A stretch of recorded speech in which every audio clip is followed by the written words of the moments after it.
नमस्ते दोस्तों, मैं विकास कुमार स्वागत करता हूं आप सभी को वीकली करंट अफेयर की रिवीजन वाली क्लास में।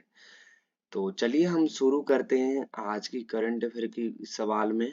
तो आपके लिए जो है मोटिवेशन लाइन है, अपने आप को मोटिवेट करने के लिए जो लाइन है वो कहता है कि मेरा बस एक ही सपना है, जिस घर में ऑल्टो नहीं आई, जिस घर में ऑल्टो नहीं उस घर में हम स्कॉर्पियो लानी चाहेंगे, स्कॉर्पियो लाकर ही मानेंगे। तो दोस्तों इस सपने को बरकरार रखिए बिल्कुल एग्जाम तक। चलिए पहले नंबर प्रश्न कहता है कि अभ्यास ला पेरोश में भारत का कौन सा जहाज शामिल हुआ है। तो अभ्यास ला पेरोस जो होती है उसमें भारत का कौन सा जहाज जो है वो आपका शामिल हुआ है। तो अभ्यास लाभ पेरोश में अभ्यास यानी अभ्यास करेंगे। तो अभ्यास करेंगे जब भी करेंगे जब मुंबई में करेंगे, आईना के सामने करेंगे, तो आईएनएस मुंबई हो जाएगा। अब इसके बारे में कुछ डिस्क्रिप्टिव बातें हैं, जैसे बहुराष्ट्रीय अभ्यास ला पेरोस 2025 में जो आयोजित ऑर्गेनाइज्ड करवाया गया था वो आपका हिंद महासागर और प्रशांत महासागर के बीच मलक्का सुंडा और आपका जो है वो आपका लोम्बो जलडमरू मध्य में किया गया है। तो इन दोनों को याद रखिएगा। बहुराष्ट्रीय अभ्यास जो है वो ला पेरोस 2025 में जो ऑर्गेनाइज्ड करवाया गया था हिंद महासागर और प्रशांत महासागर के बीच में, यानी कि मलक्का सुंडा और आपका लोम्बोक जलडमरू मध्य में आयोजित किया गया था। इस अभ्यास में भारत के अलावा कौन-कौन से और देश पार्टिसिपेट थे। तो इस अभ्यास में आपका फ्रांस थे, उसके बाद में आपका इंडोनेशिया थे, ऑस्ट्रेलिया था, अमेरिका था, यूनाइटेड किंगडम था, मलेशिया था, सिंगापुर था और आपका कनाडा था। यानी कि लगभग लगभग हम बोल सकते हैं कि 7-8 देश इसमें पार्टिसिपेट थे और भारत की तरफ से जो थे वो आईएनएस मुंबई शामिल थे।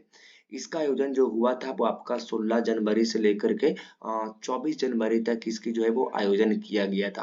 और इस अभ्यास की मकसद जो था वो आपका समुद्री सुरक्षा, जो समुद्री सुरक्षा मतलब कि जो समुद्री इलाका से जो आपके आपके ऊपर जो अटैक करते हैं उनसे जो आपको बचाना है, प्रोटेक्ट करनी है। समुद्री संकटों से सामूहिक रूप से एक तरह से सामना करना है।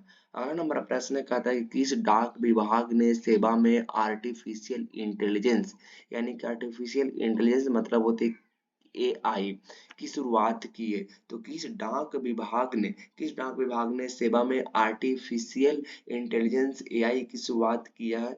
तो आपका किया है बिहार डाक विभाग ने। मतलब आजकल तो बिहार तो आगे जा रहे हैं। अब देख सकते हैं कि आपका बिहार डाक विभाग ने आर्टिफिशियल इंटेलिजेंस यानी कि एआई की शुरुआत किया है। और आपको पता होगा कि इसमें डाक विभाग में आपका पार्सनल डिलीवरी, बुकिंग, लॉजिस्टिक्स सेवाओं के लिए आपका आर्टिफिशियल इंटेलिजेंस को उपयोग किया जाएगा। अगला नंबर प्रश्न है खो खो विश्व कप, जो खो खो वर्ल्ड कप होती है 2025 में पुरुष वर्ग में विजेता कौन रहा था। तो खो खो वर्ल्ड कप में विजेता जो रहा था वो अपना इंडिया ही रहेगा, और कौन रह सकता है। 2025 में खो खो जो आपका खो खो विश्व कप जो हुआ था उसका संस्करण आयोजित किया गया था आपका। तो उसमें जो हमारे इंडिया जो है वो जीत गया था। और ये जो है वो विश्व कप जो है वो आपका 13 से 19 जनवरी 2025 तक भारत के न्यू दिल्ली इंदिरा गांधी एरिना में आयोजित किया गया था। तो ध्यान रखिएगा अभी खो खो जो आपका वर्ल्ड कप जो हुआ है वो आपका 13 जनवरी से 19 जनवरी 2025 में भारत के न्यू दिल्ली में इंदिरा गांधी एरिना में आयोजित ये ऑर्गेनाइज्ड करवाया गया था। ध्यान रखिएगा। अब आइए खो खो के बारे में जानते हैं कि कौन विजेता रहा था और कौन नहीं रहा था। तो पुरुष वर्ग में आपका विजेता जो रहा था वो आपका इंडिया रहा था। और उप विजेता मतलब कि जिनको हरा करके हम लोगों ने जीता वो रहा था आपका नेपाल रहा था। वही अगर हम महिला की बात करते हैं तो भारत ही रहा था विजेता में, और उप विजेता में वही नेपाल रहा था। अगर मैं बात करता हूँ कि पुरुषों में सबसे अधिक जो अंक है वो कौन प्राप्त किया था, तो हम लोग जीते थे भले ही, लेकिन प्राप्त जो किया था वो 524। पुरुष में जो किया था वो आपका नेपाल किया था, और महिला में हमारे इंडिया के टीम ने किए थे 628 स्कोर किए थे। अगला नंबर प्रश्न कहता है केंद्रीय रिजर्व पुलिस बल। केंद्रीय रिजर्व पुलिस बल मतलब होती है सीआरपीएफ। सीआरपीएफ का मतलब होती है सेंट्रल रिजर्व पुलिस फोर्स होती है। तो कहता है कि इसके महानिदेशक कौन बने। तो महानिदेशक आपके बने हैं सीआरपीएफ के महानिदेशक। सीआरपीएफ मतलब होती है सेंट्रल रिजर्व पुलिस फोर्स होती है। तो उसका जो महानिदेशक कौन बने, तो ज्ञानेंद्र प्रताप सिंह बने हैं। आपको पता होना चाहिए ज्ञानेंद्र प्रताप सिंह अभी जो है वो महानिदेशक बने हैं सीआरपीएफ की। सीआरपीएफ की स्थापना आपको पता होगा 1939 में हुई थी। ज्ञानेंद्र प्रताप जो है वो आपका केंद्रीय रिजर्व पुलिस बल यानी कि सीआरपीएफ यानी कि सेंट्रल रिजर्व पुलिस फोर्स के महानिदेशक, महानिदेशक को क्या बोलते हैं, director general of central reserve police force नियुक्त किए गए हैं, मतलब कि अपॉइंटमेंट इनको जो है वो मिल गई। ज्ञानेंद्र प्रताप सिंह के बारे में हम जानिए कि 1991 में ये जो है वो आपका 1991 बैच के असम मेघालय कैडर के भारतीय पुलिस सेवा अधिकारी थे। भारत क्या थे, असम मेघालय कैडर के भारतीय पुलिस सेवा अधिकारी थे। यानी कि आप कह सकते हैं इनको कि जो ये जो है वो आपका मतलब असम मेघालय कैडर के जो उस समय के थे वो आपका आईपीएस हुआ करते थे। आईपीएस के कंधे पर देखिए गए एक स्तूप का स्तंभ होती है और एक आपका तलवार की चिन्ह होती है, ऐसे आईपीएस पता लगती है। अच्छा, उन्होंने आपका इससे पहले जो थे वो आपका सेंट्रल रिजर्व पुलिस फोर्स के जो डायरेक्टर जनरल थे वो आपका थे बितुल कुमार थे, और इन्हीं का स्थान जो है वो ये लेंगे। अब सीआरपीएफ के बारे में बात करते हैं तो इनकी स्थापना होती है 27 जुलाई 1939 को क्राउन रिप्रेजेंटेटिव पुलिस के नाम से ये पहले चला करता था, लेकिन बाद में यानी कि 1949 में इसको नाम चेंज कर दिया गया, केंद्रीय रिजर्व पुलिस बल इसको कर दिया गया। ठीक है जी, पहले इसका नाम क्या था, क्राउन रिप्रेजेंटेटिव पुलिस हुआ करता था, लेकिन बाद में इसको केंद्रीय रिजर्व पुलिस बल इसको कर दिया गया। तो याद रखिएगा 1949 में किया गया था, और सीआरपीएफ की स्थापना होती है 27 जुलाई 1939 को होती है। अगला नंबर प्रश्न है, क्रिकेट की विजय हजारे ट्रॉफी को 5वीं बार किसने जीता। तो क्रिकेट की विजय हजारे ट्रॉफी को 5वीं बार किसने जीता, तो आपका कर्नाटका ने जीता। देख सकते हैं कर्नाटका ने विदर्भ को 36 रनों से हराकर विजय हजारे ट्रॉफी जीत ली है। क्या जी, 36 हजारे ट्रॉफी जो है वो आपका जीत लिया कर्नाटका ने, हजारे ट्रॉफी 36 रनों से हरा करके विजय हजारे ट्रॉफी जो है वो इन्होंने अपने नाम कर लिया। विजय हजारे ट्रॉफी का आपका फाइनल बड़ोदरा के कोटाम्बी स्टेडियम में आयोजित किया गया था। तो विजय हजारे ट्रॉफी जो जीता गया था वो आपका फाइनल बड़ोदरा के कोटाम्बी स्टेडियम में आयोजित किया गया था। अगला नंबर प्रश्न कहता है कि दुनिया का 7वां सबसे बड़ा कॉफी उत्पादक देश कौन बना। तो आपका दुनिया का 7वां सबसे बड़ा कॉफी उत्पादक देश आपका बना है, भारत बना है। आपको पता होगा कि सबसे पहले नंबर पर जो आती है कॉफी के मामले में वो आपका ब्राजील आती है, उसके बाद में आपका वियतनाम आती है, उसके बाद में कोलंबिया आती है, इंडोनेशिया आती है, फिर आपका इथियोपिया आती है। तो आप देख सकते हैं कौन कौन आती है जी। एक तो पहला तो आपका ब्राजील आती है, दूसरा आपका वियतनाम आती है, उसके बाद में कोलंबिया आती है, उसके बाद में इंडोनेशिया आती है, फिर आपका इथियोपिया आती है। भारत में अगर मैं कॉफी के मामले में बात करूँ तो जो अलग राज्य है जो सबसे ज्यादा प्रोडक्शन करने वाले कॉफी का है वो आपका कर्नाटका है। कर्नाटका सबसे पहले नंबर पर आती है, और उसके बाद आपका केरला आती है, उधर आपका क्या बोलते हैं उधर तमिलनाडु आती है। तो इस तरीके से आते हैं। अगला नंबर प्रश्न है, बेटी बचाओ बेटी पढ़ाओ योजना के कितने वर्ष पूरे हुए हैं। तो बेटी बचाओ बेटी पढ़ाओ योजना के कितने वर्ष पूरे हुए हैं जी। आपको पता होना चाहिए कि बेटी बचाओ बेटी पढ़ाओ योजना जो है वो 10 बरस, क्या जो है आप कहेंगे कि 10 बरस शुरू हो गया, और इसको जो है वो आपका चलाई गई थी नरेंद्र मोदी के द्वारा, और इसको जो है वो शुरू किया गया था 2015 में शुरू किया गया था। आप देख सकते हैं, आइए इसके बारे में डिस्क्रिप्टिव कुछ जानते हैं। सरकार बेटी बचाओ बेटी पढ़ाओ योजना की 10वीं वर्षगांठ मना रही है। मतलब 10वीं मतलब 2015 में अगर शुरू हुआ था तो आप देख सकते हैं 2025 आ गया, तो 10 बरस हुए कि नहीं, आप जोड़ सकते हैं। 2015, 16, 17, 18, 19, 20, 21, 22, 23, 24, 25, 3 3 6 3 3 9 10 बरस हो गए। ठीक है। अच्छा, बेटी बचाओ बेटी पढ़ाओ की शुरुआत प्रधानमंत्री 22 जनवरी 2015 को हरियाणा के पानीपत में की थी। कहाँ की थी जी? तो बेटी बचाओ बेटी पढ़ाओ योजना जो है वो आपका हरियाणा के पानीपत में इसको शुरुआत की थी। अगला नंबर प्रश्न कहता है कि भारत सरकार ने व्यावसायिक दस्तावेज यानी कि डॉक्यूमेंट्स जिसको बोलते हैं, तो प्रबंधन के लिए किस सुविधा की शुरुआत किया है? तो भारत सरकार ने व्यावसायिक दस्तावेज प्रबंधन के लिए किस सुविधा की शुरुआत किया है? तो आपका किया है एनटीटी लॉकर किया है। एनटीटी लॉकर को आप जानते होंगे, इसके माध्यम से व्यावसायिक यानी कि जो आपका जो बिजनेस होती है, ऑर्गेनाइजेशन होती है की जरूरत के दस्तावेज यानी कि डॉक्यूमेंट्स को प्रबंध और सत्यापन किया जाएगा। एनटीटी लॉकर को राष्ट्रीय ई गवर्नेंस डिवीजन द्वारा विकसित किया गया है। मतलब इसको जो है वो आपका राष्ट्रीय गवर्नेंस के द्वारा जो है वो आपका डिवीजन किया गया है। एंटी लॉकर को ध्यान रखिएगा। अगला नंबर प्रश्न कहता है कि ग्लोबल फायर पावर इंडेक्स 2025 में भारत की रैंक क्या थी? तो इंडेक्स फायर पावर में सबसे पहले नंबर पर अगर मैं बात करता हूँ तो आपकी आती है अमेरिका आती है। लेकिन भाई हम भी पीछे नहीं है, हम चौथे नंबर पर आते हैं। ग्लोबल फायर पावर इंडेक्स 2025 के अनुसार भारत को जो है वो आपका चौथा स्थान मिला है। लेकिन उससे पहले आपका आती है अमेरिका आती है, फिर आपका रूस आती है, फिर आपका चीन आती है और चौथे नंबर पर हमारा सबसे शक्तिशाली सेना वाला देश India.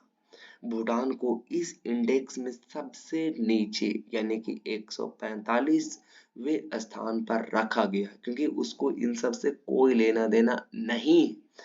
Global fire power index 2025 के शीर्ष को देख लीजिए। सबसे पहले नंबर पर अमेरिका आती है, फिर आपका रूस आती है, फिर आपका चीन आती है, फिर आपका भारत आती है। अगला नंबर प्रश्न है किस संस्था को सुभाष चंद्र बोस आपदा प्रबंधन पुरस्कार 2025 के लिए चुना गया? तो किस संस्थान को सुभाष चंद्र बोस आपदा प्रबंधन पुरस्कार 2025 के लिए चुना गया है? तो आपका चुना गया है किसको जी? आप कहेंगे चुना गया INAINCOIOS, जिसमें एक कंपनी को चुनी जाती है जिसमें आपका 51 लाख रुपए सुभाष चंद्र बोस आपदा प्रबंधन पुरस्कार में दिया जाता है। अगर कोई पर्सनल अगर व्यक्ति है तो उसको जो दिया जाता है 5 लाख रुपए दिए जाते हैं। भारतीय राष्ट्रीय महासागर सूचना सेवा केंद्र इसका फुल फॉर्म होती है, क्या होती है? INCOIS यानी कि भारतीय राष्ट्रीय महासागर सूचना सेवा केंद्र, इसकी फुल फॉर्म होती है Indian nation central for ocean information service. क्या होती है? Indian nation centre for ocean information service. तो को आपदा प्रबंधन में क्या जी? आप कहेंगे कि आपदा प्रबंधन में उत्कृष्ट काम के लिए जो आपका सुभाष चंद्र बोस आपदा प्रबंधन पुरस्कार 2025 के लिए चुना जाता है। इस पुरस्कार में आपको 51 लाख रुपए नगद और एक सर्टिफिकेट आपको दिया जाता है। भारतीय राष्ट्रीय महासागर सूचना सेवा केंद्र यानी कि INCOIS यानी कि इसको बोलते हैं, क्या बोलते हैं? Indian national centre for ocean information service की स्थापना 1999 में हैदराबाद के तेलंगाना में किया गया था। तो यहाँ से प्रश्न शायद बन सकता है दोस्त कि आपका भारतीय राष्ट्रीय महासागर सूचना सेवा केंद्र यानी कि INCOIS की स्थापना 1999 में किया गया था। जो कहाँ किया गया था? तो हैदराबाद तेलंगाना में किया गया था। अगला नंबर प्रश्न है किस देश में समलैंगिक विवाह को कानूनी मान्यता मिली है? यानी कि सेम सेक्स मैरिज जो होती है वो आपका किस देश में आपका किया गया? तो आपका किया गया कहाँ पे? थाईलैंड में किया गया। आपको पता होना चाहिए कि थाईलैंड में किया गया। हालांकि आपको पता होगी कि इराक में अगर आप ऐसा सेम सेक्स मैरिज करते हैं तो उसके लिए 15 साल की जो है वो जेल भी हो सकती है। और ग्रीस की बात करते हैं तो ग्रीस में तो मेरे ख्याल से नहीं होता होगा शायद, लेकिन यहाँ भी लीगल माना होगा। नेपाल के बारे में मैं जानता हूँ कि नेपाल में जो है वो सेम सेक्स मैरिज के ऊपर जो है वो रजिस्ट्रेशन स्टार्ट किया गया है। आप जो है वो सेम सेक्स मैरिज अगर करना चाहते हैं तो रजिस्ट्रेशन जो है वो आप कर सकते हैं। अ, उसके बाद मैं थोड़ा सा बात करता हूँ कि पूर्वी एशिया देश यानी कि थाईलैंड में 23 जनवरी 2025 से समलैंगिक यानी कि सेम सेक्स मैरिज को कानूनी मान लिया गया। तो थाईलैंड में जो है वो 23 जनवरी 2025 से यानी कि 23 जनवरी 2025 से यानी कि 2-3 दिन पहले से ही और क्या कानूनी विवाह मान लिया गया। हालांकि थाईलैंड ऐसा करने वाला दक्षिण पूर्व एशिया यानी कि नॉर्थ ईस्ट एशिया की सबसे पहला देश बन गया, जिसमें अब कई सारी इसकी आलोचना हो रही है कि सेम सेक्स अगर मैरिज करती है तो ऐसे में जो है वो कौन आपका जो है वो कौन बच्चा पैदा करेंगे, अगर बच्चा नहीं पैदा करेंगे तो इसकी खानदान कैसे पीढ़ी मतलब बढ़ेगी, ऐसे कई लोग बोलते हैं। बट कोई नहीं, जिसकी जो इच्छा है जहाँ पे जो कानून है वो कर सकते हैं। हाल ही में सीमा सुरक्षा बल को बोलते हैं बीएसएफ को बोलते हैं बॉर्डर सिक्योरिटी फोर्स बोलते हैं, में कौन सा ऑपरेशन शुरू किया गया है। तो हाल ही में सीमा सुरक्षा बल यानी कि बॉर्डर सिक्योरिटी फोर्स में कौन सा ऑपरेशन शुरू किया गया है। तो आपका किया गया है ऑपरेशन सर्द हवा शुरू किया गया। ऑपरेशन कन्विक्शंस यूपी में शुरू किया गया है। ऑपरेशन सद्भाव आपको पता होगा कि ये ऑपरेशन सद्भाव जो है वो आपका चलाई गई है। ऑपरेशन सद्भाव जो है चलाई गई ऑपरेशन सद्भाव मतलब जिसको हम हेल्प करते हैं। और आपका ऑपरेशन सर्द हवा इसमें देखिए कि राजस्थान में भारत पाकिस्तान जो सीमा है यानी कि आपका बीएसएफ जो जहाँ पे सुरक्षा करती है बॉर्डर सिक्योरिटी फोर्स, वहाँ पे जो है वो आपका ऑपरेशन सर्द हवा शुरू किया गया है, ताकि जो है वो हम बीएसएफ के सभी जवान और अधिकारी 29 जनवरी तक यानी कि 29 जनवरी 2025 तक इस ऑपरेशन के तहत सीमा पर चौकन्ना रखेंगे और उनको जो है वो एक हथियार भी मॉडर्न वेपन्स भी उनको दिया जाएगा, ताकि जो है वो 26 जनवरी हमारे जो है वो अच्छे से हो सके। स्टार्टअप इंडिया के कितने वर्ष पूरे हो गए हैं। तो स्टार्टअप इंडिया के कितने वर्ष पूरे हो गए हैं, तो 9 वर्ष जो है वो आपका स्टार्टअप इंडिया की जो है वो आपका पूरे हो गए हैं। अब आइए जानते हैं स्टार्टअप इंडिया की शुरुआत जो है वो स्टार्टअप इंडिया की शुरुआत 16 जनवरी 2016 को हुई थी। स्टार्टअप इंडिया की शुरुआत जो हुई थी वो आपका 16 जनवरी 2016 को हुई थी। और यह भारत सरकार की एक पहल है। क्या है? भारत सरकार की एक पहल है, यानी कि आप बोल सकते हैं कि इसका मकसद जो है वो आपका नवाचार और स्टार्टअप को बढ़ावा देना है। बस। तो यहाँ सब जान लीजिए कि स्टार्टअप इंडिया को कितने वर्ष पूरे हुए, तो 9 वर्ष पूरे हुए हैं। और स्टार्टअप इंडिया जो है वो आपका 16 जनवरी 2016 को स्टार्ट किया गया था।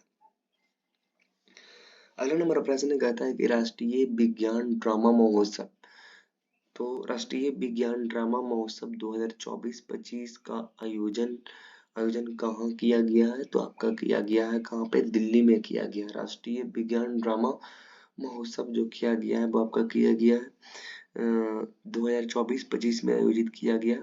और राष्ट्रीय विज्ञान ड्रामा महोत्सव 2024-25 पूरे भारत में स्थानीय और राज्य स्तर पर आयोजित होने के बाद 18 जनवरी 2025 को राष्ट्रीय विज्ञान केंद्र यानी कि दिल्ली में इसको शुरू किया गया। यह आयोजन आपका कृत्रिम बुद्धि, जलवायु परिवर्तन और जल संरक्षण जैसे विषयों पर विज्ञान शिक्षा को बढ़ावा देता है। जो कृत्रिम बुद्धि होती है, जलवायु परिवर्तन और आपका जल संरक्षण जैसे विषयों पर विज्ञान शिक्षा को बढ़ावा देता है। अच्छा, इसका आयोजन जो है वो आपका राष्ट्रीय विज्ञान संग्रहालय परिषद द्वारा किया जा रहा है। तो यहाँ पे थोड़ा सा जान लीजिए कि ये जो है वो राष्ट्रीय विज्ञान ड्रामा महोत्सव जो है वो आपका 2024-25 में आयोजित किया गया, वो आपका किया गया न्यू दिल्ली में किया गया। और जो है वो राष्ट्रीय विज्ञान ड्रामा महोत्सव 2024-25 पूरे भारत में स्थानीय और राज्य स्तर पर आयोजित होने के बाद 18 जनवरी 2025 को राष्ट्रीय विज्ञान केंद्र जो है वो आपका दिल्ली में ही इसको आयोजित किया गया। और इसका आयोजन आपका कृत्रिम बुद्धि, जलवायु परिवर्तन और जल संरक्षण जैसे विषयों पर विज्ञान शिक्षा को बढ़ावा देता। इसका आयोजन राष्ट्रीय विज्ञान संग्रहालय परिषद द्वारा किया जा रहा है। इसका जो आयोजन यानी कि ऑर्गेनाइज करवा रहा है वो आपका national council of science museum यानी कि राष्ट्रीय विज्ञान संग्रहालय परिषद के द्वारा जो है वो इसको ऑर्गेनाइज्ड करवाई जाती है। अमेरिका अमेरिका के 47वें राष्ट्रपति के रूप में किसने शपथ लिया है? तो अमेरिका के 47वें राष्ट्रपति के रूप में जो शपथ लिया है वो आपका डोनाल्ड ट्रंप लिया। डोनाल्ड ट्रंप के बारे में आप जानते होंगे कि इन्होंने पहले ही 2020 में एक बार हार गए थे, तो इन्होंने 2024 में जो है वो ले लिए। अमेरिका के 47वें राष्ट्रपति के रूप में डोनाल्ड ट्रंप ने पद से शपथ ले लिए और डोनाल्ड ट्रंप दूसरी बार अमेरिका के राष्ट्रपति बने। डोनाल्ड ट्रंप 2017 में अमेरिका के राष्ट्रपति बने थे और 2020-21 में हार गए थे। ठीक है जी, अगला नंबर प्रश्न कहता है कि वर्जिन नारियल तेल का संबंध कहाँ से है जिन्हें जीआई टैग दिया गया। देखिए जीआई टैग के मामले में आप लोग जानते होंगे, हालांकि अभी वर्जिन नारियल तेल के मामले में अंडमान और निकोबार द्वीप समूह को जो है वो मिला है। जीआई टैग के बारे में आप लोगों ने जानते होंगे कि जीआई आइए जानते हैं। हाल ही में अंडमान और निकोबार द्वीप समूह को वर्जिन नारियल तेल के लिए जो है वो जीआई टैग मिला है। और वर्जिन नारियल तेल प्रकृति के तनाव यानी कि आपका जो स्ट्रेस रहती है उससे लड़ने के लिए मदद करता है। जैसे आपका जो सन से निकलती है यूवी किरण, उसमें जो आपका यूवी रेज को त्वचा को प्रदूषण से बचाता है। ये आपका जो क्या बोलते हैं वर्जिन नारियल तेल, और इसके लिए जीआई टैग मिला है, अंडमान और निकोबार द्वीप समूह को मिला। अगर जीआई टैग के बारे में मैं बात करता हूँ तो जीआई टैग आपको 10 साल के लिए दिया जाता है और सबसे ज्यादा जीआई टैग जो है वो आपका है किसका, तो उत्तर प्रदेश का है। और जीआई टैग जो है वो वहां पे लगभग 75 कितने लगभग 75 को जीआई टैग मिल चुका है। और सबसे ज्यादा जो जीआई टैग है वो आपका वाराणसी के पास है। मार्को रूबियो देश के विदेश मंत्री बने। तो मार्को रूबियो देश के विदेश मंत्री बने, वो कौन बने, कहाँ के बने, तो मार्को रूबियो देश के विदेश मंत्री बने अमेरिका के। मार्को रूबियो ट्रंप प्रशासन में विदेश मंत्री बनाए गए हैं। तो मार्को रूबियो जो है वो आपका ट्रंप के प्रशासन में जो वहाँ के विदेश मंत्री बनाए गए हैं। और वह जो है वो अमेरिका के फ्लोरिडा से सीनेटर है। मार्को रूबियो क्यूबा मूल के अमेरिकी नागरिक है, यानी कि क्यूबा मूल जो है वो आपका जो है वो क्यूबा के हैं और अमेरिकी जो है वो ये नागरिक है। मार्को रूबियो इसका नाम है। अगला नंबर प्रश्न है, राज्य के मंत्रिमंडल ने समान नागरिक संहिता नियमावली को मंजूरी दी है। तो राज्य के जो मंत्रिमंडल ने समान नागरिक संहिता नियमावली को मंजूरी दी है। तो आपका दिया है उत्तराखंड को। राज्य के मंत्रिमंडल ने समान नागरिक संहिता नियमावली को मंजूरी दी है, तो आपका दिया है उत्तराखंड। आप कहेंगे उत्तराखंड के बारे में आप जानते होंगे, उत्तराखंड मंत्रिमंडल के समान नागरिक संहिता नियमावली को मंजूरी दी है और समान नागरिक संहिता उत्तराखंड में जल्द लागू ये किए जाएंगे। इसके तहत जो है वो आपको इसके तहत विवाह से लेकर तलाक, लिव इन रिलेशनशिप आदि के प्रमाण पत्र ऑनलाइन पोर्टल के माध्यम से बनेंगे। जो लिविंग इन रिलेशनशिप होती है, विवाह के जो तलाक होती है, सब जो है वो आपको ऑनलाइन किया जा रहा है और गांवों में इसे पहुंचाने के लिए जन सेवा केंद्रों की मदद ली जाएगी। अगला नंबर प्रश्न कहता है कि दीनदयाल उपाध्याय भूमिहीन कृषि मजदूर कल्याण योजना किस राज्य में शुरू की गई है। तो दीनदयाल उपाध्याय भूमिहीन कृषि मजदूर कल्याण योजना किस राज्य में शुरू की गई है? तो किस राज्य में शुरू किया गया? तो छत्तीसगढ़ में किया गया। छत्तीसगढ़ के मुख्यमंत्री जो है वो आपका है विष्णुदेव साई। कौन है छत्तीसगढ़ के मुख्यमंत्री? कौन है? तो छत्तीसगढ़ के 36 यानी 36 रूप होते हैं किसके? विष्णु की। तो विष्णुदेव साई ने रायपुर में दीनदयाल उपाध्याय भूमिहीन कृषि मजदूर कल्याण योजना का शुभारंभ किया और इस योजना के तहत राज्य के 5.62 लाख से अधिक भूमिहीन कृषि मजदूर बैगा और बूनिया को सालाना लगभग 10,000 रुपए की वित्तीय सहायता मिलेगी। अगला नंबर प्रश्न कहता है कि न्यायमूर्ति देवेंद्र कुमार उपाध्याय किस हाई कोर्ट के मुख्य न्यायाधीश बने? यानी कि आप कह सकते हैं कि chief justice of which high court जो बने हैं वो किस? तो दिल्ली हाई कोर्ट के बने हैं न्यायमूर्ति देवेंद्र कुमार उपाध्याय। आप देख सकते हैं कि आपका दिल्ली उच्च न्यायालय के मुख्य न्यायाधीश के रूप में न्यायमूर्ति देवेंद्र कुमार उपाध्याय ने पद की शपथ ली है। उत्तर प्रदेश स्थापना दिवस कब मनाती है? तो वो मनाती है 24 जनवरी को मनाती है। 24 जनवरी 2025 को उत्तर प्रदेश अपना जो है वो आपका 76वां स्थापना दिवस के रूप में मनाती है। और आपको पता होगा कि उत्तर प्रदेश में 76वां डिस्ट्रिक्ट बन गई है महाकुंभ मेला। वर्ष 2025 के उत्तर प्रदेश दिवस वर्ष 2025 के उत्तर प्रदेश दिवस आयोजन की मुख्य थीम जो है वो आपका है विकास व विरासत प्रगति पथ पर उत्तर प्रदेश है। खेलो इंडिया विंटर्स गेम 2025 की शुरुआत कहाँ हुई है? तो कहाँ हुई है? आपका लद्दाख हुई है। कहाँ पे हुई है? लद्दाख में हुई है। बिहार है, उसके बाद में आपका कर्नाटका है, लद्दाख राजस्थान। तो आपको लद्दाख चुननी है।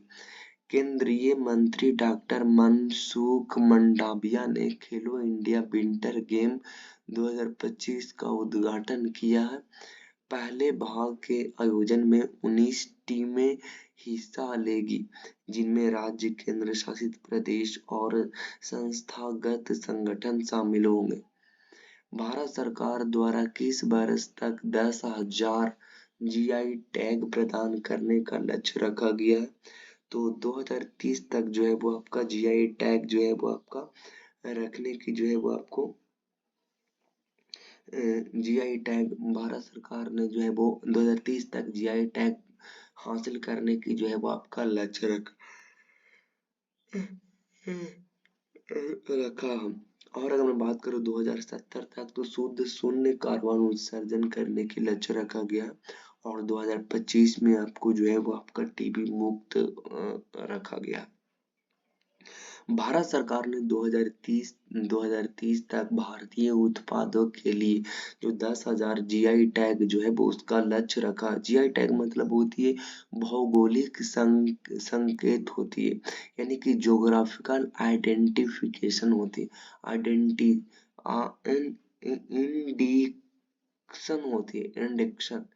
इंडेक्शन होती है।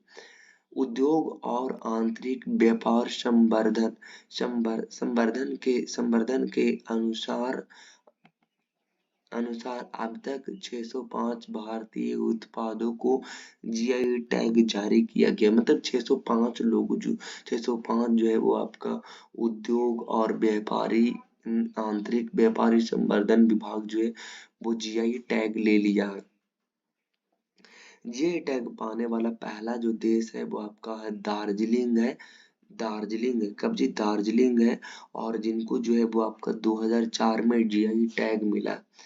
ICC test team of year 2024 के कप्तान पैट कमिंस बने हैं।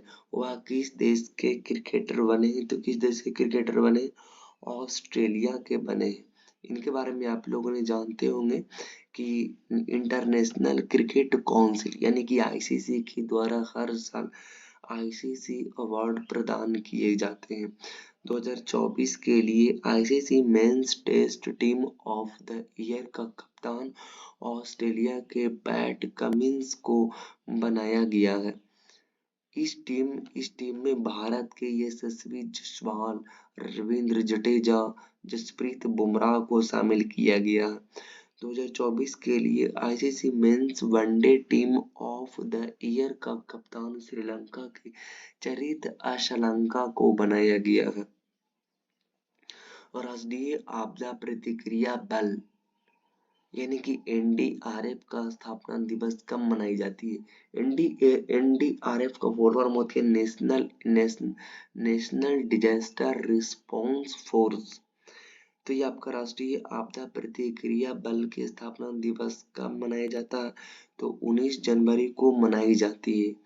राष्ट्रीय आपदा मोचन बल यानी कि एनडीआरएफ की स्थापना दिवस प्रति वर्ष 19 जनवरी को मनाया जाता है। एनडीआरएफ का गठन 2006 में किया गया था। यह भारत में एक विशेष बहुकुशल मानवीय बल है। एनडीआरएफ का गठन 2006 में हुआ, ये पूछा जाएगा। प्रतिवर्ष 19 जनवरी को ये मनाई जाती है। तो स्थापना दिवस मनाई जाती है। और एनडीआरएफ मतलब नेशनल डिजास्टर रिस्पांस फोर्स का स्थापना गठन हुआ था 2006 में हुआ था। देश के आपदा प्रबंधन और सामुदायिक जागरूकता में महत्वपूर्ण भूमिका निभाता है। और पीयूष आनंद वर्तमान में एनडीआरएफ के अभी महानिदेशक बने। अगला नंबर प्रश्न कहता है कि अखिल भारतीय पीठासीन अधिकारियों के सम्मेलन का 50वां सत्र कहाँ आयोजित किया जाएगा? तो अखिल भारतीय पीठासीन अधिकारियों के सम्मेलन का 50वां सत्र कहाँ आयोजित किया जाएगा? तो आपका किया जाएगा कहाँ पे? पटना, बिहार में किया जाएगा। कहाँ पे? देख सकते हैं कि आपका अखिल भारतीय पीठासीन अधिकारियों के सम्मेलन यानी कि AIPOC का 50वां सत्र 20 जनवरी 2025 को पटना में ये शुरू होंगे। उद्घाटन समारोह बिहार विधानमंडल के सेंट्रल हॉल में होगा। लेकिन जो है वो आपका पूर्ण सत्र बिहार विधानसभा में आयोजित किया जाएगा। लखनऊ सुपर जायंट्स के कप्तान कौन बने हैं? तो आपका बने हैं ऋषभ पंत। ऋषभ पंत को आप देख सकते हैं, ये ऋषभ पंत लखनऊ सुपर जायंट्स यानी कि LSG जिसको बोलते हैं, क्या बोलते हैं? LSG के नए कप्तान कौन बने हैं? तो आपका बने हैं ऋषभ पंत। और ऋषभ पंत जो है वो दिल्ली कैपिटल्स के भी कप्तान रह चुके हैं। तीसरा राष्ट्रीय खान मंत्रियों का सम्मेलन 2025 किस राज्य में शुरू हुआ है? तो तीसरा राष्ट्रीय खान मंत्रियों का सम्मेलन 2025 किस राज्य में शुरू हुआ है? तो आपका हुआ है ओडिशा में शुरू हुआ है। तीसरा राष्ट्रीय खान मंत्रियों का सम्मेलन 2025 से किस राज्य में शुरू हुआ? तो आपका हुआ है ओडिशा में शुरू हुआ। तीसरा राष्ट्रीय खान मंत्रियों का सम्मेलन ओडिशा के कोणार्क में शुरू हुआ है। और यह सम्मेलन विकसित भारत 2047 में के दृष्टिकोण के अनुरूप है। हाल ही में किस देश ने जन्मजात नागरिकता को खत्म करने का ऐलान किया है? तो आपका अमेरिका ने किया है। डोनाल्ड ट्रंप ने 20 जनवरी को अमेरिकी संसद के कैपिटल हिल में 47वें राष्ट्रपति के तौर पर शपथ ली। और ट्रंप ने सत्ता संभालते ही देश के लेकर के विदेश तक अमेरिकी नीतियों में कई बड़े बदलाव लाने की बात कह दिया। राष्ट्रपति ट्रंप ने 6 जनवरी 2021 को कैपिटल हिल पर हुए हमले को दोषी 1500 लोगों को माफी देने के आदेश पर साइन किए। ट्रंप ने अमेरिका के विश्व स्वास्थ्य संगठन यानी कि WHO से हटने से जुड़े एग्जीक्यूटिव ऑर्डर पर भी दस्तखत किए हैं। ट्रंप तस्कर आतंकी घोषित होंगे। मैक्सिको सीमा पर दीवार बनेगी और मैक्सिको और कनाडा पर 25% ट्रैफिक टैरिफ लगाए जाएंगे। पेरिस क्लाइमेट एग्रीमेंट से बाहर होगा अमेरिका और इलेक्ट्रिक वाहनों को बढ़ावा देने की योजना रद्द होगी। तो इलेक्ट्रिक वाहनों को बढ़ावा देने की जो है वो योजना जो है वो रद्द हो जाएगी। यूएस मैक्सिको सीमा पर राष्ट्रीय आपातकाल घोषित कर देंगे और डोनाल्ड ट्रंप ने थर्ड जेंडर को समाप्त कर दिया गया है। मतलब जो दो ही जेंडर रहेंगे, तो स्त्री और पुरुष। अमेरिका में अब केवल 2 जेंडर ही होंगे। क्यूबा को फिर से टेररिज्म स्पॉन्सर कंट्री की लिस्ट में डाला। हाल ही में चर्चा में रहा पलामू टाइगर रिजर्व किस राज्य में है? तो किस राज्य में? झारखंड में।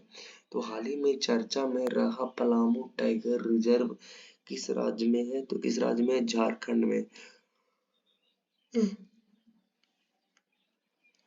आपको पता होगा कि जो टाइगर प्रोजेक्ट चलाई गई थी वो 1973 में चलाई गई थी। विश्व की सबसे लंबी एक्सप्रेसवे सुरंग का निर्माण किस देश में किया गया है? तो चीन में किया गया। चीन ने झिंजियांगे में 22.13 किलोमीटर लंबी तियानशान सेंगली सुरंग विश्व की सबसे लंबी एक्सप्रेसवे सुरंग बन गए हैं और सुरंग का निर्माण 30 दिसंबर 2024 को पूरा हो गया है। यह सुरंग तियान शान पर्वतों पर यात्रा के समय को कई घंटों से घटाकर 20 मिनट कर देगी और वर्ष 2025 के लिए भारतीय कंपनी सचिव संस्थान ICSI के अध्यक्ष के रूप में किसे चुना गया? तो 2025 में भारतीय कंपनी सचिव संस्थान यानी कि ICSI यानी कि उसको बोल सकते हैं कि institute of company securities of India जो है वो आपका किसे चुना गया है? उसके अध्यक्ष तो आपका धनंजय शुक्ला को चुना गया। भारतीय कंपनी सचिव संस्थान ICSI के 2025 के लिए अपने नए पदाधिकारियों का चुनाव किया गया है और धनंजय शुक्ला को अध्यक्ष और पवन जी चांडा को ICSI का अध्यक्ष चुना गया है। सीमा सुरक्षा बल यानी कि BSF के अतिरिक्त महानिदेशक कौन बने हैं? तो BSF के एडिशनल डायरेक्टर जनरल कौन बने हैं? BSF का मतलब होती है बॉर्डर सिक्योरिटी फोर्स। तो महेश कुमार अग्रवाल बने। आप देख सकते हैं ये जो है वो आपका महेश कुमार अग्रवाल तमिलनाडु कैडर के 1994 बैच के IPS अधिकारी को BSF के अतिरिक्त महानिदेशक ADG के रूप में नियुक्त किया गया। और फीडे शतरंज विश्व कप 2025 की मेजबानी कौन करेगा? फीडे शतरंज विश्व कप 2025 की मेजबानी कौन करेगा? तो फीडे शतरंज विश्व कप 2025 की मेजबानी कौन करेगा? तो आपका करेगा भारत करेगा। अखिल भारतीय शतरंज महासंघ यानी कि AICF मतलब ऑल इंडिया चेस फेडरेशन तो है वो भारत 2025 में फीडे विश्व कप की मेजबानी करेगा और यह विश्व कप 2025 में साल 31 अक्टूबर से आपका 27 नवंबर के बीच निर्धारित है। कितने व्यक्तियों को उत्तर प्रदेश गौरव सम्मान 2025 प्रदान किया गया है? तो आपका किया गया 6 व्यक्तियों को। आप देख सकते हैं 6 व्यक्तियों की लिस्ट को कि विभिन्न क्षेत्रों में उत्कृष्ट कार्य करने वाले 6 लोगों को उत्तर प्रदेश गौरव सम्मान 2025 प्रदान किया गया और यह पुरस्कार 25 जनवरी 2025 को प्रदान किए जाएंगे। उत्तर प्रदेश में जो 6 लोगों को जो है वो सम्मान दिए जाएंगे। वाराणसी के श्रीकांत शुक्ल भौतिक विज्ञान यानी कि फिजिक्स और आपका म्यूजिक और आपका पोएम में। अच्छा, वृंदावन मथुरा के उद्यमी पर्यावरणविद हिमांशु गुप्ता को दिए जाएंगे। कानपुर के मनीष वर्मा आपका कृषि कृषि दलित उद्यमी में। और आपका बुलंदशहर के कृष्ण यादव महिला उद्यमी यानी कि वुमेन्स एंटरप्रेन्योर में। और आपका बुलंदशहर के कर्नल कर्नल सुभाष सुभाष देशवाल को दिया जाएगा। और आपका बहराइच के डॉक्टर जय सिंह को दिया जाएगा केला उत्पन्न बनाना ग्रोथ में। आयरलैंड के नए प्रधानमंत्री कौन बने हैं? तो आपका बने हैं माइकल मार्टिन बने हैं। और आपका फ्रेंकोइस बायरू ये आपका फ्रांस के प्राइम मिनिस्टर है। और आपका टांगा के हैं आपका एसाके बालू एके। और आपका निकोलस मादुरो को है आपका वेनेजुएला के। माइकल मार्टिन दूसरी बार आयरलैंड के प्रधानमंत्री बने हैं। और माइकल मार्टिन ने इससे पहले 2020 से 22 तक आयरलैंड के प्रधानमंत्री के रूप में चुने गए हैं। किस देश ने टिकटॉक पर प्रतिबंध लगा दिया है? तो आपका अमेरिका ने लगा दिया। अमेरिका में टिकटॉक पर प्रतिबंध लगा दिया है। और संयुक्त राज्य अमेरिका में लाखों टिकटॉक टिकटॉक उपभोगकर्ता अब सोशल मीडिया प्लेटफॉर्म पर वीडियो नहीं देख पा रहे हैं। टिकटॉक एक सोशल मीडिया प्लेटफॉर्म है।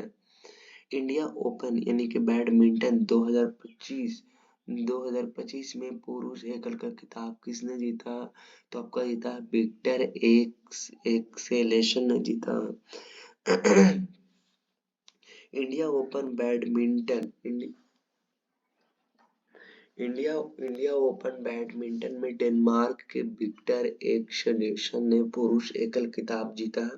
और महिला एकल में दक्षिण कोरिया की एन से यांग ने थाईलैंड की पी चोबू वोंग को हराकर खिताब जो है वो आपका जीता।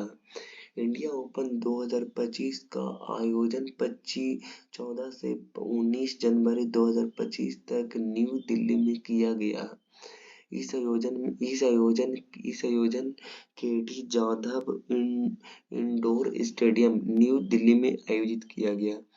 विश्व आर्थिक मंच की 55वीं वार्षिक बैठक कहाँ शुरू की गई है? तो कहाँ किया गया? तो आपका दावोस में किया गया। 55वीं विश्व आर्थिक मंच यानी कि WEF यानी कि वर्ल्ड इकोनॉमिक फोरम की वार्षिक बैठक स्विट्जरलैंड के दावोस में शुरू की गई है। और यह बैठक 5 दिन तक आयोजित की जाएगी। कार्यक्रम के दौरान भारत के समावेशी विकास और डिजिटल क्रांति के मॉडल पर प्रकाश डाला जाएगा। अगला नंबर है 21 जनवरी को किस राज्यों का स्थापना दिवस मनाया जाता है? तो किस दिवस को मनाया जाता है? तो आपका प्रयुक्त यानी कि 21 जनवरी 1972 को जो है वो इसकी स्थापना हुई थी।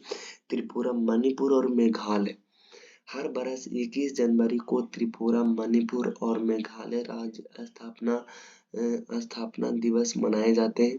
और 21 जनवरी 1972 को त्रिपुरा मणिपुर और मेघालय राज्य पूर्वोत्तर क्षेत्र यानी कि पुनर्गठन अधिनियम 1971 के तहत पूर्ण राज्य बन गया था।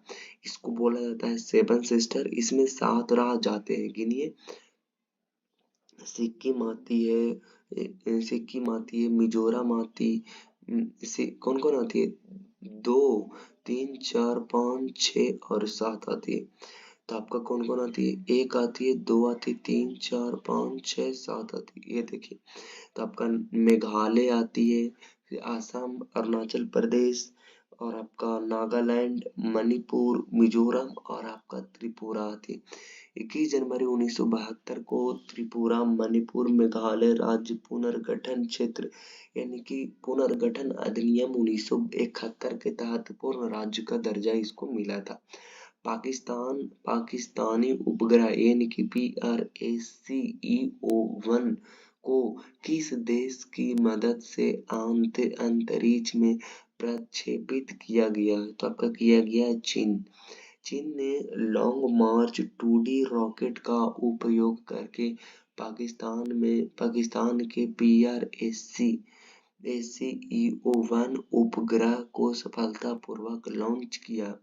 इस उपग्रह को लॉन्च करने के लिए चीन ने लॉन्ग मार्च 2D रॉकेट का इस्तेमाल किया था। 27वीं अंतर्राष्ट्रीय कांच कांग्रेस का आयोजन कहाँ हुआ है? तो आपका हुआ है कोलकाता में हुआ। हाल ही में कलकत्ता में 27वीं अंतर्राष्ट्रीय कांच कांग्रेस 2025 का आयोजन शुरू हुआ और आयोजन 20 से 24 जनवरी 2025 तक CSIR केंद्रीय कांच और सिरेमिक अनुसंधान संस्थान द्वारा ये होगी। अंतर्राष्ट्रीय कांच कांग्रेस का आयोजन हर 3 साल में किया जाता है। हाल ही में कौन सा देश ब्रिक्स का भागीदार देश बना है? तो हाल ही में कौन सा देश ब्रिक्स का भागीदार देश बना है? तो आपका बना है नाइजीरिया बना है। ब्रिक्स के बारे में आप लोगों ने जानते होंगे 2025 में ब्रिक्स की अध्यक्षता करने वाला ब्राजील ने नाइजीरिया को ब्रिक्स समूह के साझेदार देश के रूप में शामिल करने की घोषणा जो है वो आपका कर दिया। तो ब्रिक्स का जो अभी जो हुआ था वो आपका हुआ था कहाँ पे? तो आपका हुआ था ब्राजील में, जिसमें जो है वो आपका नाइजीरिया को साझेदार देश के रूप में पार्टी शामिल किए घोषणा किया। साझेदार देश से तात्पर्य ऐसे राष्ट्रों का संगठनों में से है जिन्हें शिखर सम्मेलन मंत्री स्तरीय बैठकों में भाग लेने के लिए आमंत्रित किया जाता है। हाल ही में इंडोनेशिया ब्रिक्स का पूर्ण सदस्य बन गया है और इंडोनेशिया जो है वो ब्रिक्स का पूर्ण सदस्य रूप बन गया और इंडोनेशिया की ब्रिक्स में शामिल होने के बाद सदस्य देशों की संख्या जो है वो आपका 10 हो गया।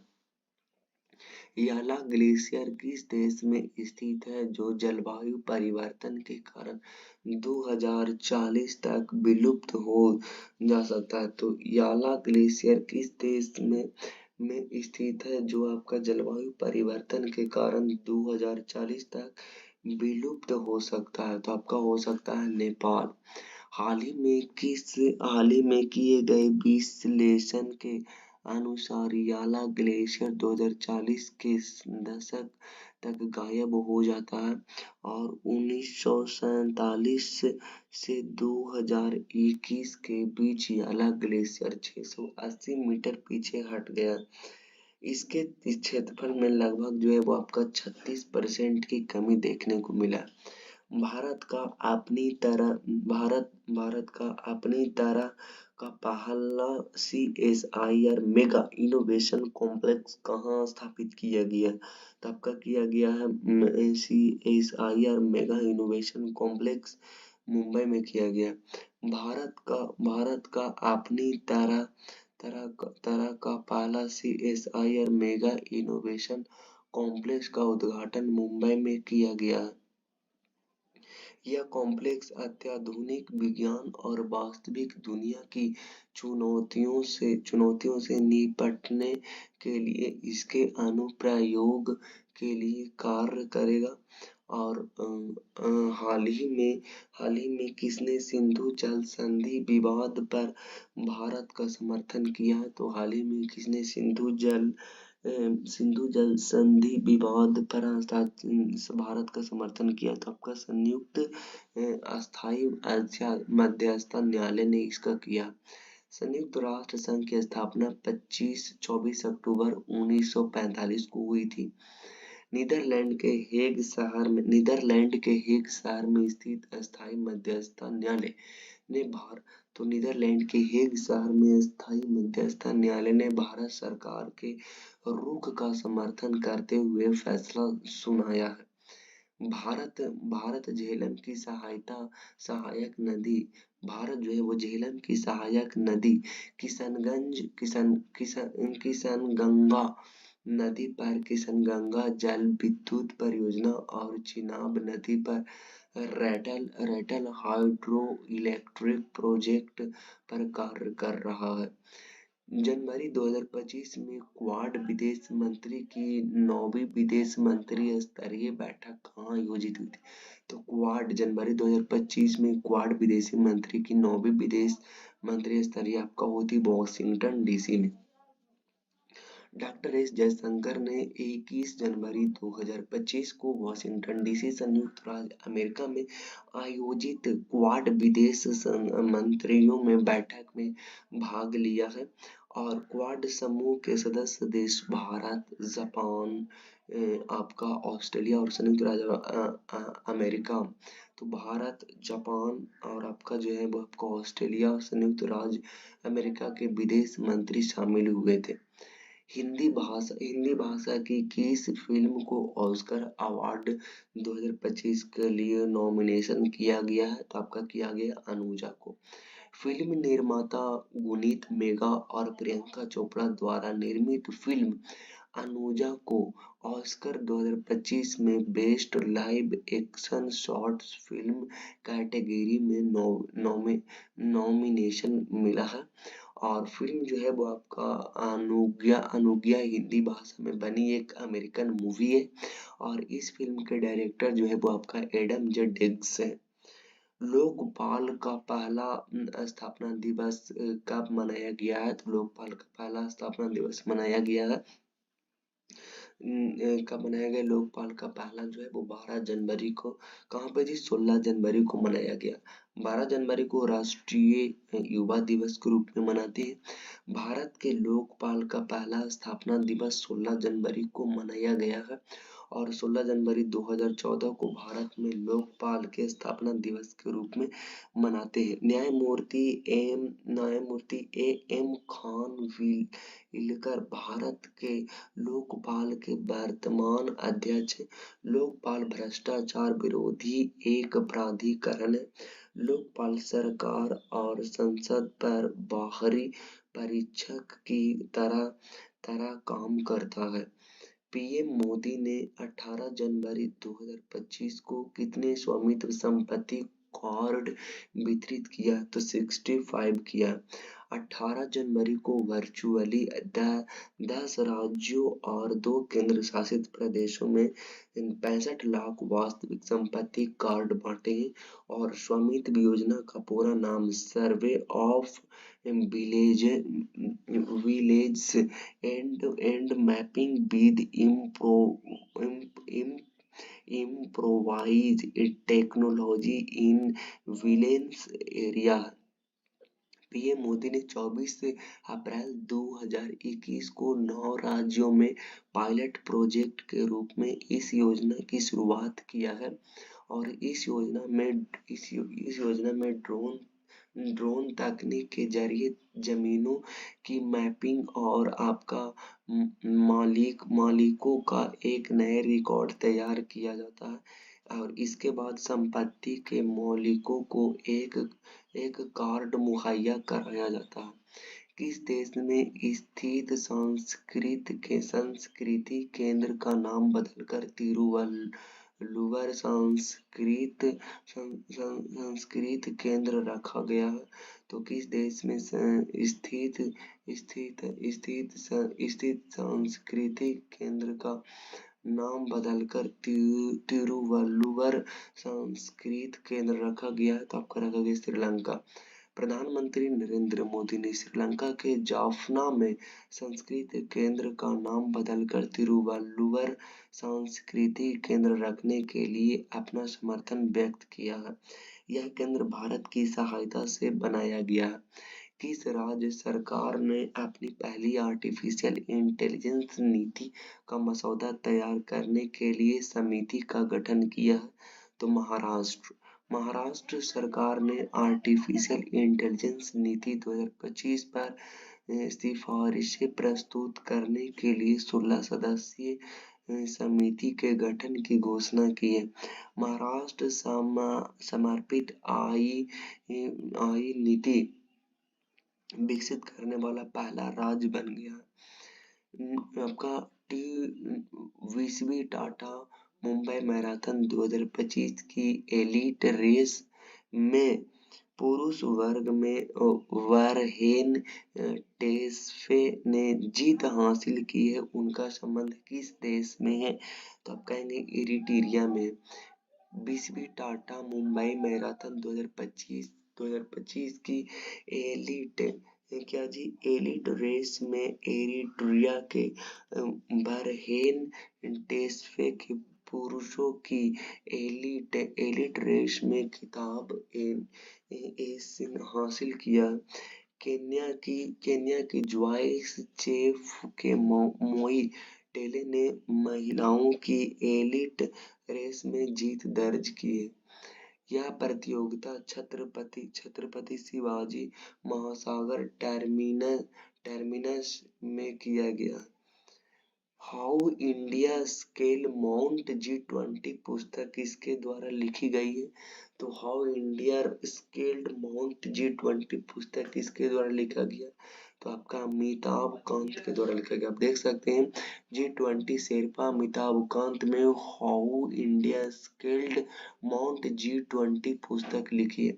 अमिताभ कांत ने G20 शिखर सम्मेलन के लिए नई दिल्ली के नेताओं की घोषणा के पीछे की कठोर प्रक्रिया का विस्तार से वर्णन किया। तो आप कहेंगे कि इसका जो है अमिताभ कांत ने G20 नई में दिल्ली के नेताओं की घोषणा के पीछे कठोर प्रक्रिया मतलब कि उनके जो मेहनत है उसको वर्णन किया। पहला ओलंपिक अनुसंधान सम्मेलन का आयोजन किस राज्य में किया जाएगा? तो पहला ओलंपिक अनुसंधान सम्मेलन का आयोजन किस राज्य में किया जाएगा? तो किस राज्य में किया जाएगा? तो गुजरात में किया जाएगा। पहला ओलंपिक अनुसंधान सम्मेलन का आयोजन किस राज्य में किया जाएगा? तो आपका किया जाएगा गुजरात में। पराक्रम दिवस 23 जनवरी को मनाई जाती है। अब देख सकते हैं नेताजी सुभाष चंद्र बोस के जन्मदिन 23 जनवरी को हर साल पराक्रम दिवस के रूप में मनाया जाता है। सुभाष चंद्र बोस का जन्म 23 जनवरी 1897 को कटक शहर में हुआ था। भारत का पहला AIR टैक्सी प्रोटोटाइप किस कंपनी ने लॉन्च किया है? तो आपका किया है सरला एविएशन। बेंगलुरु स्थित सरला एविएशन ने भारत का पहला इलेक्ट्रिक वर्टिकल टेक ऑफ और landing air taxi prototype launch किया। उद्देश्य भारतीय शहरों में यातायात जाम और प्रदूषण को कम करना है। शून्य को 20 से 30 किलोमीटर की छोटी यात्राओं के लिए डिजाइन किया जाएगा और अधिकतम 680 किलोग्राम के पेलोड के साथ 6 यात्रियों की क्षमता है। यह विमान 250 किलोमीटर प्रति घंटा की गति तक पहुंच सकता है और सरला एविएशन 2028 तक शून्य को बेंगलुरु में लॉन्च करने की योजना बना रही है। कहेंगे उमा महेश्वर की दुर्लभ मूर्ति को खोज किस राज्य में किया गया? तो उमा महेश्वर की दुर्लभ मूर्ति की खोज किस राज्य में किया? तो कर्नाटका ने किया। कर्नाटका के उडुपी जिले के कुंडापुरा तालुक के आजिरी गांव में तंगुजे में एक अंतरराष्ट्रीय धातु मूर्ति उमा महेश्वर की मूर्ति की खोज की गई है। यह जटिल मूर्ति 17वीं शताब्दी की मानी जा रही है।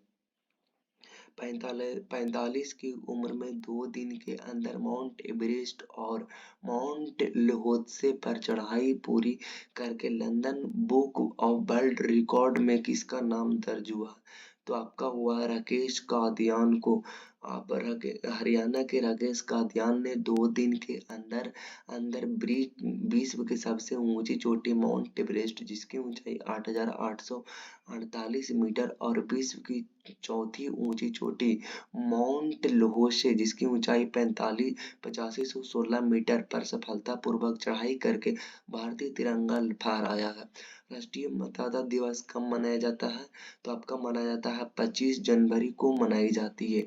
भारत में राष्ट्रीय मतदाता दिवस 25 जनवरी को मनाया जाता है और 25 जनवरी 1950 को भारतीय निर्वाचन आयोग की स्थापना हुई थी और इसलिए यह दिवस 25 जनवरी को यह मनाई जाती है। यह दिवस पहली बार 2011 में मनाई गई थी और थीम जो है 2025 की वोट जैसा कुछ नहीं, वोट जरूर डालेंगे हम। ये प्रश्न आपके लिए है कि लोकपाल की स्थापना किस वर्ष हुई थी? तो लोकपाल की स्थापना किस वर्ष हुई थी इसको आपको बतानी है। तो किस वर्ष हुई थी? तो आप कहेंगे लोकपाल की स्थापना जो हुई थी वो आपका हुई थी 2014 में हुई थी। अच्छा, 8वीं हिंद महासागर नौसेना संगोष्ठी यानी ION का आयोजन कहाँ हुई थी? तो आपका हुई थी, कहाँ पे हुई थी जी? आप कहेंगे हुई थी, जो आपको बताना है। और आज का सवाल है कि खो खो विश्व कप 2025 ये कब हुई थी जी? आप कहेंगे कि 2018 में, 2001, इसको आपको कमेंट बॉक्स में बतानी है। और आपका जो खो खो विश्व कप 2025 में पुरुष वर्ग में विजेता कौन रहे थे?